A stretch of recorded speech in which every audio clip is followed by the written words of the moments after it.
ओम शांति। 6 अप्रैल 2024। मीठे प्यारे बाबा के आज के मधुर महावाक्य। आज की मुरली के कुछ विशेष पॉइंट्स। आज बाबा हमें समझाते कि हम बच्चों को एक बाप की याद से सच्चा सोना बनना है। दिल की भावना के साथ साथ ज्ञानवान और गुणवान भी बनना है। सर्विस करके दिखानी है। स्वयं को व्यर्थ के संबंध संपर्क से मुक्त करना है। तो चलिए सुनते हैं आज की बाबा की मीठी प्यारी मुरली। ओम शांति। बाबा कहते, मीठे बच्चे, श्रीमत पर अच्छी सर्विस करने वालों को ही राजाई की प्राइज मिलती है। तुम बच्चे अभी बाप के मददगार बने हो, इसलिए तुम्हें बहुत बड़ी प्राइज मिलती है। प्रश्न, बाप की ज्ञान डांस किन बच्चों के सम्मुख बहुत अच्छी होती है? उत्तर, जो ज्ञान के शौकीन हैं, जिन्हें योग का नशा है, उनके सामने बाप की ज्ञान डांस बहुत अच्छी होती है। नंबरवार स्टूडेंट हैं, परंतु ये वंडरफुल स्कूल है। कईयों में जरा भी ज्ञान नहीं है, सिर्फ भावना बैठी हुई है। उस भावना के आधार पर भी वर्षे के अधिकारी बन जाते हैं। ओम शांति। रूहानी बच्चों को रूहानी बाप समझाते हैं। इसको कहा जाता है रूहानी ज्ञान व स्पिरिचुअल नॉलेज। स्पिरिचुअल नॉलेज सिर्फ एक बाप में ही होती है और कोई भी मनुष्य मात्र में रूहानी नॉलेज होती नहीं। रूहानी नॉलेज देने वाला ही एक है, जिसको ज्ञान का सागर कहा जाता है। हर एक मनुष्य में अपनी अपनी खूबी होती है ना। बैरिस्टर बैरिस्टर है, डॉक्टर डॉक्टर है। हर एक की ड्यूटी पार्ट अलग अलग है। हर एक की आत्मा को अपना अपना पार्ट मिला हुआ है और अविनाशी पार्ट है। कितनी छोटी आत्मा है, वंडर है ना। गाते भी हैं, चमकता है प्रकृति के बीच। यह भी गाया जाता है, निराकार आत्मा का यह शरीर है तख्त है, बहुत छोटी सी बिंदी। और सब आत्माएं एक्टर्स हैं। एक जन्म के फीचर्स न मिले दूसरे से, एक जन्म का पार्ट न मिले दूसरे से। किसको भी पता नहीं है कि हम पास्ट में क्या थे, फिर फ्यूचर में क्या होंगे। ये बाप ही संगम पर बैठ समझाते हैं। सुबह को तुम बच्चे याद की यात्रा में बैठते हो तो उझाई हुई आत्मा प्रज्वलित होती रहती है, क्योंकि आत्मा में बहुत जंग लगी हुई है। बाप सोनार का भी काम करते हैं। पतित आत्माएं जिनमें खाद पड़ती है, उनको प्योर बनाते हैं।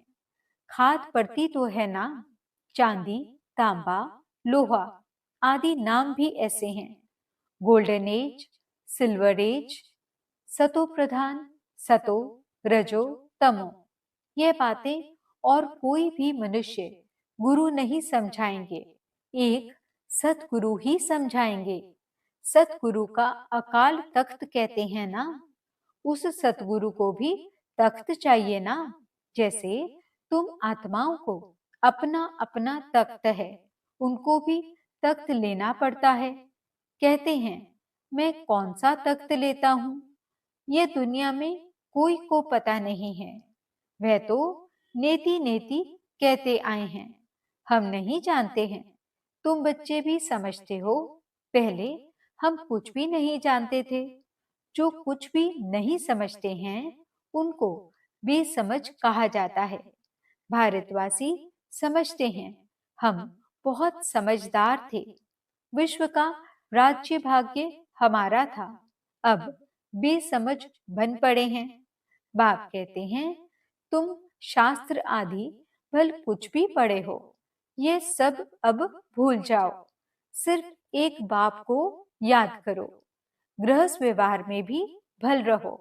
सन्यासियों के फॉलोअर्स भी अपने अपने घर में रहते हैं। कोई कोई सच्चे फॉलोअर्स होते हैं तो उनके साथ रहते हैं, बाकी कोई कहाँ रहते हैं।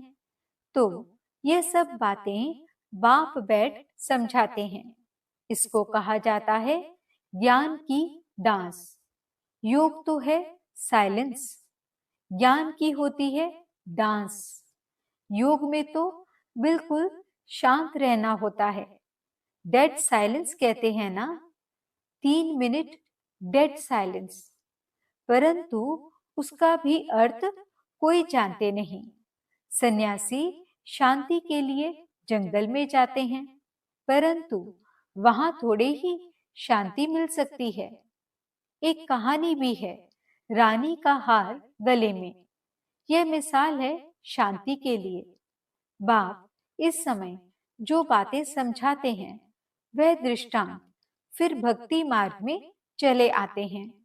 बाप इस समय पुरानी दुनिया को बदल नई दुनिया बनाते हैं, तमो प्रधान से सतो प्रधान बनाते हैं। यह तो तुम समझ सकते हो। बाकी ये दुनिया ही तमो प्रधान पतित है, क्योंकि सब विकारों से पैदा होते हैं। देवताएं तो विकार से पैदा नहीं होते। उनको कहा जाता है संपूर्ण निर्विकारी दुनिया, वाइसलेस वर्ल्ड अक्षर कहते हैं, परंतु उनका अर्थ नहीं समझते। तुम ही पूज्य सो पुजारी बने हो। बाबा के लिए कभी ऐसे नहीं कहा जाता। बाप कभी पुजारी बनते नहीं। मनुष्य तो कण कण में परमात्मा कह देते हैं। तब बाप कहते हैं, भारत में जब जब ऐसी धर्म ग्लानि होती है, वो लोग तो सिर्फ ऐसे ही श्लोक पढ़ लेते हैं, अर्थ कुछ भी नहीं जानते। वह समझते हैं शरीर ही पतित बनता है, आत्मा नहीं बनती है। बाप कहते हैं, पहले आत्मा पतित बनी है, तब शरीर भी पतित बना है। सोने में ही खाद पड़ती है, तो फिर जेवर भी ऐसा बनता है। परंतु वह सब है भक्ति मार्ग में। बाप समझाते हैं, हर एक में आत्मा विराजमान है। कहा भी जाता है जीव आत्मा, जीव परमात्मा नहीं कहा जाता। महान आत्मा कहा जाता है, महान परमात्मा नहीं कहा जाता। आत्मा ही भिन्न भिन्न शरीर लेते पाठ बजाती है। तो योग है बिल्कुल साइलेंस। ये फिर है ज्ञान डांस। बाप की ज्ञान डांस भी उन्हों के आगे होगी जो शौकीन होंगे। बाप जानते हैं किसमें कितना ज्ञान है, कितना उनमें योग का भी नशा है। टीचर तो जानते होंगे ना, बाप भी जानते हैं कौन कौन अच्छे गुणवान बच्चे हैं। अच्छे अच्छे बच्चों का ही जहां तहां बुलावा होता है। बच्चों में भी नंबरवार हैं, प्रजा भी नंबरवार पुरुषार्थ अनुसार बनती है। यह स्कूल अथवा पाठशाला है ना, पाठशाला में हमेशा नंबरवार बैठते हैं। समझ सकते हैं फलाना होशियार है, ये मीडियम है। यहाँ तो ये बेहद का क्लास है, इसमें किसको नंबरवार बिठा नहीं सकते। बाबा जानते हैं हमारे सामने ये जो बैठे हुए हैं, इनमें कुछ भी ज्ञान नहीं है, सिर्फ भावना है। बाकी तो न ज्ञान है न याद है। इतना निश्चय है ये बाबा है, इनसे हमको वर्षा लेना है। वर्षा तो सबको मिलना है, परंतु राजाई में तो नंबरवार पद है। जो बहुत अच्छी सर्विस करते हैं उनको तो बहुत अच्छी प्राइस मिलती है। यहाँ सभी को प्राइस देते रहते हैं। जो राय देते हैं, माथा मारते हैं, उनको प्राइस मिल जाती है। अभी तुम जानते हो विश्व में सच्ची शांति कैसे हो। बाप ने कहा है उनसे पूछो तो सही कि विश्व में शांति कब थी, कभी सुनी व देखी है। किस प्रकार की शांति मांगते हो, कब थी, तुम प्रश्न पूछ सकते हो। क्योंकि तुम जानते हो जो प्रश्न पूछे और खुद न जानता हो तो उनको क्या कहेंगे। तुम अखबारों द्वारा पूछो कि किस प्रकार की शांति मांगते हो। शांति धाम तो है जहां हम सब आत्माएं रहती हैं। बाप कहते हैं एक तो शांति धाम को याद करो, दूसरा सुख धाम को याद करो। सृष्टि के चक्र का पूरा ज्ञान न होने कारण कितने गपौड़े आदि लगा दिए हैं। तुम बच्चे जानते हो हम डबल सिरताज बनते हैं। हम देवता थे, अब फिर मनुष्य बने हैं। देवताओं को देवता कहा जाता है, मनुष्य नहीं, क्योंकि दैवी गुणों वाले हैं ना। जिनमें अवगुण है वे कहते हैं मुझ निर्गुण हारे में कोई गुण नहीं। शास्त्रों में जो बातें सुनी हैं वे सिर्फ गाते रहते हैं। अचतम केशवम, जैसे तोते को सिखलाया जाता है। कहते हैं बाबा आकर हम सबको पावन बनाओ। ब्रह्मलोक को वास्तव में दुनिया नहीं कहेंगे, वहां तुम आत्माएं रहती हो। वास्तव में पाठ बजाने की दुनिया यही है, वह है शांति धाम। बाप समझाते हैं मैं बैठ तुम बच्चों को अपना परिचय देता हूँ। मैं आता ही उसमें हूँ जो अपने जन्मों को नहीं जानते। यह भी अभी सुनते हैं। मैं इनमें प्रवेश करता हूँ। पुरानी पतित दुनिया रावण की दुनिया है। जो नंबरवार पावन था वही फिर नंबर लास्ट पतित बना है। उनको अपना रथ बनाता हूँ। फर्स्ट सो लास्ट में आया है, फिर फर्स्ट में जाना है। चित्र में भी समझाया है। ब्रह्मा द्वारा मैं आदि सनातन देवी देवता धर्म की स्थापना करता हूँ। ऐसे तो नहीं कहते हैं देवी देवता धर्म में आता हूँ। जिस शरीर में आकर बैठते हैं वही फिर जाकर नारायण बनते हैं। विष्णु कोई और नहीं है, लक्ष्मी नारायण अथवा राधे कृष्ण की जोड़ी कहो। विष्णु कौन है यह भी कोई नहीं जानते हैं। बाप कहते हैं मैं तुमको वेदों, शास्त्रों, सब चित्रों आदि का राज समझाता हूँ। मैं जिसमें प्रवेश करता हूँ वे फिर ये बनते हैं। प्रवृत्ति मार्ग है ना, यह ब्रह्मा सरस्वती फिर वह लक्ष्मी नारायण बनते हैं। इनमें यानी ब्रह्मा में मैं प्रवेश कर ब्राह्मणों को ज्ञान देता हूँ तो ये ब्रह्मा भी सुनते हैं। ये फर्स्ट नंबर में सुनते हैं। यह है बड़ी नदी ब्रह्मपुत्रा। मेला भी सागर और ब्रह्मपुत्रा नदी पर लगता है। बड़ा मेला लगता है जहाँ सागर और नदी का संगम होता है। मैं इसमें प्रवेश करता हूँ। यह वह बनते हैं। इनको वह ब्रह्मा सो विष्णु बनने में 1 सेकंड लगता है। साक्षात्कार हो जाता है और झट निश्चय हो जाता है। मैं ये बनने वाला हूँ, विश्व का मालिक बनने वाला हूँ। तो ये गदाई क्या करेंगे? सब छोड़ दिया।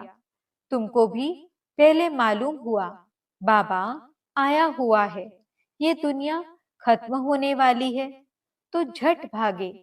बाबा ने नहीं भगाया। हाँ, भट्टी बननी थी, कहते हैं कृष्ण ने भगाया। अच्छा, कृष्ण ने भगाया तो पटरानी बनाया ना। तो इस ज्ञान से विश्व के महाराजा महारानी बनते हो, यह तो अच्छा ही है। इसमें गाली खाने की दरकार नहीं। फिर कहते हैं कलंक जब लगते हैं तब ही कलंगीधर बनते हैं। कलंक लगते हैं शिव बाबा पर, कितनी ग्लानि करते हैं। कहते हैं हम आत्मा सो परमात्मा, परमात्मा सो हम आत्मा। अब बाप समझाते हैं ऐसे है नहीं। हम आत्मा अभी सो ब्राह्मण है। ब्राह्मण है सबसे ऊंच कुल। इनको डेनेस्टी नहीं कहेंगे। डेनेस्टी अर्थात जिसमें राजाई होती है, ये तुम्हारा कुल है बहुत सहज। हम ब्राह्मण सो देवता बनने वाले हैं, इसलिए दैवी गुण जरूर धारण करने हैं। सिगरेट बीड़ी आदि का देवताओं को भोग लगाते हो क्या? श्रीनाथ द्वारे में बहुत घी के माल ठाल बनते हैं। भोग इतना लगाते हैं जो फिर दुकान लग जाती है। यात्री जाकर लेते हैं। मनुष्यों की बहुत भावना रहती है। सतयुग में तो ऐसी बातें होती नहीं। ऐसी मक्खियां आदि होंगी नहीं जो किसी चीज को खराब करें। ऐसी बीमारी आदि वहां होती नहीं। बड़े आदमियों के पास सफाई भी बहुत होती है। वहां तो ऐसी बातें ही नहीं होती। रोग आदि होते नहीं। ये सब बीमारियां द्वापर से निकलती हैं। बाप आकर तुमको एवर हेल्दी बनाते हैं। तुम पुरुषार्थ करते हो बाप को याद करने का, जिससे तुम एवर हेल्दी बनते हो। आयु भी बड़ी होती है। कल की बात है, 150 वर्ष आयु थी ना, अभी तो 40-45 वर्ष एवरेज है। क्योंकि वे योगी थे, यह भोगी हैं। तुम राजयोगी राज ऋषि हो, इसलिए तुम पवित्र हो। परंतु यह है पुरुषोत्तम संगम युग, मास या वर्ष नहीं। बाप कहते हैं मैं कल्प कल्प पुरुषोत्तम संगम युगे युगे आता हूँ। बाप रोज रोज समझाते रहते हैं, फिर भी कहते हैं एक बात कभी नहीं भूलना, पावन बनना है तो मुझे याद करो। अपने को आत्मा समझो। देह के सभी धर्म त्याग करो। अब तुमको वापस जाना है। मैं आया हूं तुम्हारी आत्मा को साफ करने, जिससे फिर शरीर भी पवित्र मिलेगा। यहाँ तो विकार से पैदा होते हैं। आत्मा जब संपूर्ण पवित्र बनती है, तब तुम पुरानी जुत्ती को छोड़ते हो, फिर नहीं मिलेगी। तुम्हारा गायन है वंदे मातरम। तुम धरती को भी पवित्र बनाती हो। तुम माताएं स्वर्ग का द्वार खोलती हो, परंतु ये कोई नहीं जानता। अच्छा, मीठे मीठे सिकिलते बच्चों प्रति माता पिता बाप दादा का याद प्यार और गुड मॉर्निंग। रूहानी बाप की रूहानी बच्चों को नमस्ते। हम रूहानी बच्चों की रूहानी बाप दादा को दिल व जान सिख व प्रेम से नमस्ते नमस्ते नमस्ते जी। गुड मॉर्निंग बाबा। शुक्रिया बाबा। धारणा के लिए मुख्य सार। पहला पॉइंट, आत्मा रूपी ज्योति को प्रज्वलित करने के लिए सवेरे सवेरे याद की यात्रा में बैठना है। याद से ही जंक निकलेगी। आत्मा में जो खाद पड़ी है वह याद से निकाल सच्चा सोना बनना है। दूसरा पॉइंट, बाप से ऊंच पद की प्राइज लेने के लिए भावना के साथ साथ ज्ञानवान और गुणवान भी बनना है। सर्विस करके दिखाना है। वरदान, चलन और चेहरे से पवित्रता के श्रृंगार की झलक दिखाने वाले श्रृंगारी मूर्त भव। पवित्रता ब्राह्मण जीवन का श्रृंगार है। हर समय पवित्रता के श्रृंगार की अनुभूति चेहरे व चलन से औरों को हो। दृष्टि में, मुख में, हाथों में, पांवों में सदा पवित्रता का श्रृंगार प्रत्यक्ष हो। हर एक वर्णन करे कि इनके फीचर्स से पवित्रता दिखाई देती है। नैनों में पवित्रता की झलक है, मुख पर पवित्रता की मुस्कुराहट है और कोई बात उन्हें नजर न आए। इसको ही कहते हैं पवित्रता के श्रृंगार से श्रृंगारी हुई मूर्त। स्लोगन: व्यर्थ संबंध संपर्क भी अकाउंट को खाली कर देता है, इसलिए व्यर्थ को समाप्त करो। ओम शांति।